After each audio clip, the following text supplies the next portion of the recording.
I mean, I suppose the big question that everyone's interested in is figuring out the mindset that inspires young, British, privileged people who've got similar accents to me to head out and hitch the wagon to this, kind of apocalyptic death cult that is ISIS. I was wondering what sort of mindset explains that kind of phenomenon. Well, the sort of mindset is the same sort of mindset that leads them to join non-violent Islamist groups. And it's important to make that point first, because we've become carried away somewhat, obviously, due to ISIS presence and their enormously prominent position on social media and in capturing our imaginations and fears, that the problem is people joining ISIS. The problem is not people joining ISIS. That's the end result of the real problem, which is the decade-long process of radicalization that's been happening within our communities.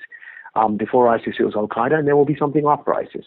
And so I think, yes, there's a short-term problem we have to address, which is the up to 1,000 British citizens joining ISIS. But that doesn't deal with the real problem, and that's that 1,000 citizens don't just join the worst terrorist group in our living memory from a vacuum.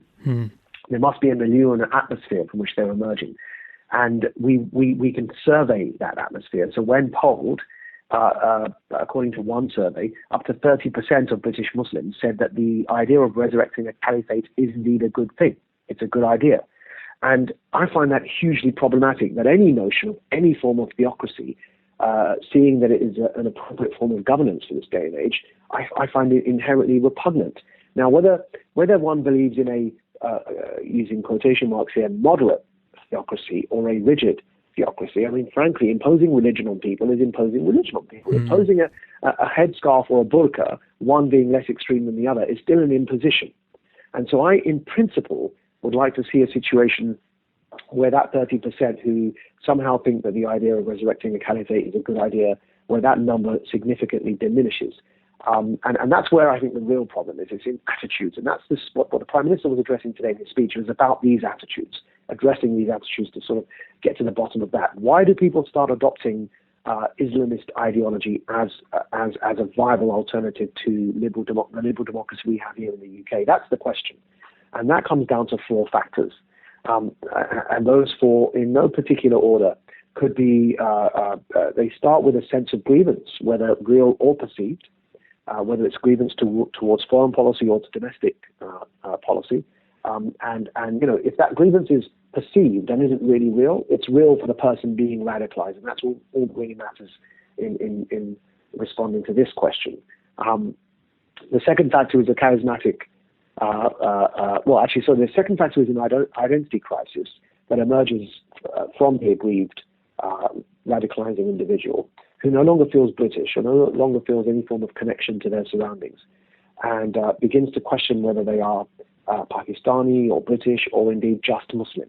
And that identity crisis is then capitalized on by the third factor, which is a charismatic recruiter who can provide a sense of belonging to this aggrieved person who has an identity crisis. And then that leads to the fourth factor, which is that charismatic recruiter peddles an ideology to this vulnerable individual.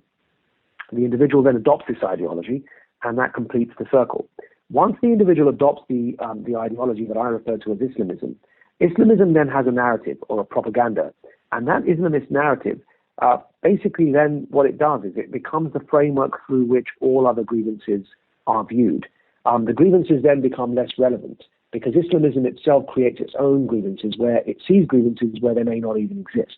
For example, for an Islamist, the grievance is the mere fact that Sharia is not enforced as law over a particular society. That can only become a grievance once the person adopts the Islamist ideology. So those four factors combine together to produce an individual that adopts a lot of this worldview. And they may join ISIS, but they may well join Al-Qaeda. They may well join Hizb ut-Tahrir or the Muslim Brotherhood. If they adopt the Islamist ideology, if they believe that resurrecting a caliphate is in essence a good idea, and that enforcing a form of Sharia as law over society is good for people, then of course that's where the problem starts. And I think it's incredibly important for us to make it very, very clear that merely condemning ISIS isn't the litmus test for where we need people to be. I don't deserve a pat on the back for condemning ISIS. Even Al-Qaeda today condemns ISIS. Condemning ISIS puts me still in the company of Al-Qaeda, the Muslim Brotherhood, Hizb ut-Tahrir, and a whole bunch of other Islamist organizations who are still, at the moment, killing each other in a very Pythonesque People's Front of Judea versus the Judean People's Front. So merely condemning ISIS, if we see how low the bar has sunk, merely condemning ISIS does not a moderate make. But actually, I think we should push the boundaries further and start having these conversations about values, about whether people truly subscribe to liberal democratic principles, not just for Britain, but as an ideal in principle. Are they aspiring to a caliphate at some distant future, or do they believe that liberal democracy is the best that we've arrived at so far, and that theocracies have no place in modern civilization?